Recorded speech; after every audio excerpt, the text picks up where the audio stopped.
ಇನ್ನು ದುಬೈನಲ್ಲಿ ಇರ್ತಕ್ಕಂಥ ದುಬೈ ಒಕ್ಕಲಿಗರ ಸಂಘದ ಅಧ್ಯಕ್ಷ ಕಿರಣ್ ಗೌಡ ಅವರು ನಮ್ಮ ಜೊತೆ ಸಂಪರ್ಕದಲ್ಲಿದ್ದಾರೆ. ನಮಸ್ಕಾರ ಕಿರಣ್ ಗೌಡ ಅವರೇ. ಸರ್ ನಮಸ್ಕಾರ ಸರ್, ಹೇಗಿದ್ದೀರಾ ಸರ್?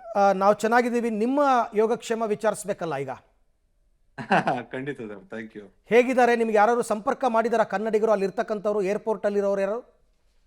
ಇಲ್ಲ ಸರ್, ಮಾಡಿದ್ದಾರೆ. ಸುಮಾರು ಒಂದು 40ರಿಂದ 45 ಜನ ಕಾಂಟ್ಯಾಕ್ಟ್ ಮಾಡಿದ್ದಾರೆ. ನಮ್ಮ ಒಕ್ಕಲಿಗ ಸಂಘ ದುಬೈ ವತಿಯಿಂದ ನಾವೇನ್ ಮಾಡಿದೀವಿ ಅಂದ್ರೆ, ಯಾರಿಗೆ ಫುಡ್ ಆಗಿರ್ಬೋದು, ವಸತಿ ಆಗಿರ್ಬೋದು, ಯಾರ್ಯಾರಿಗೆ ತೊಂದರೆ ಆಗಿದೆ ಅವ್ರೆಲ್ಲರಿಗೂ ಸಹಾಯ ಮಾಡ್ತಿದೀವಿ. ಅವ್ರು ಇವ್ರು ಅಂತಲ್ಲ, ಎಲ್ಲಾ ಕನ್ನಡಿಗರಿಗೂ ಸಹ ನಾವು ಸಪೋರ್ಟ್ ಮಾಡ್ತಾ ಇದೀವಿ. ಯಾರು ಅವ್ರ ಕಷ್ಟದಲ್ಲಿದ್ದಾರೆ ಅಂತ ಹೇಳಿದ್ರೆ ಖಂಡಿತವಾಗ್ಲೂ ನಾವು ಸಪೋರ್ಟ್ ಮಾಡಕ್ ತಯಾರಿದ್ದೀವಿ. ನಾನು ಅದನ್ನೇ ಕಮ್ಯುನಿಕೇಶನ್ ನಂಬರ್ ಅನ್ನು ಕೊಟ್ಟಿದ್ದೆ.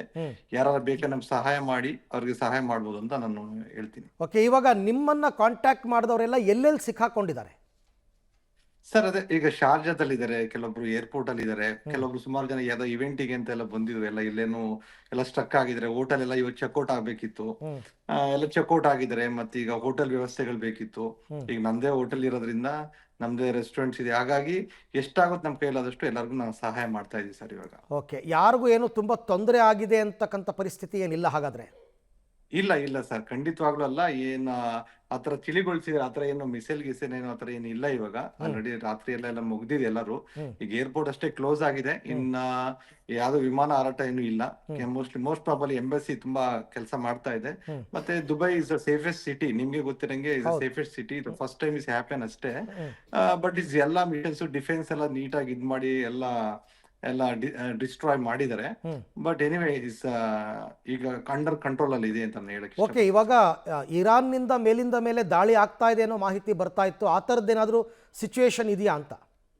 ಇಲ್ಲ ಸರ್, ಆಸ್ ಆಫ್ ನಾವು ನಾನು ಬೆಳಿಗ್ಗೆಯಿಂದ ನೋಡ್ತೀವಿ, ಆತರ ಏನು ಇಲ್ಲ. ಇವಾಗ ಇಲ್ಲಿ ಎಲ್ಲ ಕ್ಲಿಯರ್ ಆಗಿದೆ ಸರ್ ಇವಾಗೆಲ್ಲ. ಅಲ್ಲಿನ ಚಟುವಟಿಕೆಗಳು, ದೇಶದ ಚಟುವಟಿಕೆಗಳೆಲ್ಲ ಯಥಾವತ್ತಾಗಿ ನಡೀತಾ ಇದೆಯಾ? ಯಥಾವತ್ತಾಗಿದೆ ಸರ್. ಇವಾಗ ಯೂಶುವಲ್ ನಿಮ್ಗೆ ಗೊತ್ತು, ಸಂಡೇ ಎಲ್ಲಾ ಕಡೆನೂ ಎಲ್ಲಾರ್ಗು ಆಫೇ ಇರುತ್ತೆ. ಎಲ್ಲಾರ್ಗು ಎಲ್ಲ ಮನೇಲಿ ಇದಾರೆ, ಸೇಫ್ಟಿ ಆಗಿದ್ದಾರೆ. ಇನ್ಸ್ಟ್ರಕ್ಷನ್ಸ್ ಕೊಟ್ಟಿದ್ದಾರೆ ಎಲ್ಲಾರ್ಗು. ನೋಡಿ, ಯಾರು ಹೊರಗಡೆ ಎಲ್ಲ ಬರಬೇಡಿ, ಬಟ್ ಸೇಫ್ಟಿ ಆಗಿರಿ ಅಂತ ಎಲ್ಲಾರ್ಗು ಹೇಳಿದ್ರೆ. ಸಂಡೇ ಇದರಿಂದ ಆಬ್ವಿಯಸ್ಲಿ ಎಲ್ಲಾರು ಮನೇಲೇ ಇರ್ತಾರೆ. ಮತ್ತೆ ಎಲ್ಲ ಸ್ಕೂಲ್ ಆಗಿರ್ಬೋದು, ಕಾಲೇಜ್ ಆಗಿರ್ಬೋದು, ಹಾಸ್ಪಿಟಲ್ ಆಗಿರ್ಬೋದು, ಹಾಸ್ಪಿಟಲ್ ಅಂತೀನಿ, ಮತ್ತೆ ಆಫೀಸ್ಗಳಾಗಿದ್ದು ಎಲ್ಲಾನು ಕ್ಲೋಸೇ ಇದೆ ಎಲ್ಲಾರು. But as usual restaurants, hotels ಎಲ್ಲ ಆತರ ನಡೀತಾ ಇದೆ. ಜನಜೀವನ ನಾರ್ಮಲ್ ಆಗಿ ನಡೀತಾ ಇದೆ ಸರ್, ಆ ತರದ್ದು ಏನಿಲ್ಲ. ನಿಮಗಿರೋ ಮಾಹಿತಿ ಪ್ರಕಾರ ವಿಮಾನಗಳ ಹಾರಾಟ ಯಾವಾಗ ಶುರು ಆಗ್ಬೋದು ಅಂತ? ಮೋಸ್ಟ್ಲಿ ನಾಳೆ ಇಲ್ಲ ನಾಡ್ದಾಗ್ಬೋದು. ಈಗ ಆಕ್ಚುಲಿ ನಿನ್ನೆ ಒಂದಿನ ಸುಮಾರು ಫ್ಲೈಟ್ಗಳು ಕ್ಯಾನ್ಸಲ್ ಆಗಿರೋದ್ರಿಂದ ನಿಮ್ಗೆ ಗೊತ್ತಿರಂಗೆ ರೀಶೆಡ್ಯೂಲ್ ಮಾಡೋದೇ ದೊಡ್ಡ ಕಷ್ಟ. ಯಾಕೆಂದ್ರೆ ಅವ್ನ 300-400 ಫ್ಲೈಟ್ ಕ್ಯಾನ್ಸಲ್ ಆಗಿದೆ ಅಂದ್ರೆ ರೀಶೆಡ್ಯೂಲ್ ಮಾಡ್ಬೇಕಲ್ಲ, ಟೇಕ್ಸ್ ಟೈಮ್ ಅಂತ ಅನ್ಕೊಂತೀನಿ. ಮೋಸ್ಟ್ಲಿ ಒಂದು 1 or 2 days ಅಲ್ಲಿ, ನಾಳೆ ಅಷ್ಟೊಳಗೆ ಆಗ್ಬೋದು ಅಂತ ಅನ್ಕೊಂಡಿದ್ವಿ. They are working on it. ಅವ್ರು ತುಂಬಾ ಸ್ಟ್ರಾಂಗ್ ಇದ್ದಾರೆ ಸರ್. ದುಬೈದು ಏನು ಅಂತಂದ್ರೆ they are very strong. Systematic ಇರ್ಬೋದು, ಮತ್ತೆ ಟೆಕ್ನಾಲಜಿ ವೈಸ್ ಇರ್ಬೋದು, ತುಂಬಾ ಸ್ಟ್ರಾಂಗ್ ಇದ್ದಾರೆ. ದೇ ವಿಲ್ ಮ್ಯಾನೇಜ್ ಇಟ್ ಅಂತ ಹೇಳಕ್ ಇಷ್ಟಪಡ್ತೀನಿ. ಕಿರಣ್ ಗೌಡ ಅವರು ಒಂದಷ್ಟು ಮಾಹಿತಿ ಕೊಟ್ಟರು. ಈಗಾಗಲೇ ನನ್ನನ್ನು ಕನ್ನಡಿಗರು ಸಂಪರ್ಕ ಮಾಡಿದ್ದಾರೆ. ಅವರೊಂದು 50 ಜನ, ಅವರೆಲ್ಲರಿಗೂ ಬೇಕಾದ ಎಲ್ಲ ಹೆಲ್ಪ್ ಮಾಡಿದ್ದೀವಿ. ಶಾರ್ಜಾದಲ್ಲಿರೋರು ಹೆಲ್ಪ್ ಮಾಡಿದ್ದೀವಿ, ದುಬೈನಲ್ಲಿರೋರು ಹೆಲ್ಪ್ ಮಾಡಿದ್ದೀವಿ, ಅಬುದಾಬಿನಲ್ಲಿರೋರು ಹೆಲ್ಪ್ ಮಾಡಿದ್ದೀವಿ. ಅಂದರೆ ಇವ್ರದೇ ಹೋಟೆಲ್ ರೆಸ್ಟೋರೆಂಟ್ಸ್ ಇದೆಯಂತೆ, ಅಲ್ಲೆಲ್ಲ ಅಕಾಮಿಡೇಟ್ ಮಾಡೋದಕ್ಕೆ ಪ್ರಯತ್ನ ಪಡ್ತಾ ಇದ್ದೀವಿ.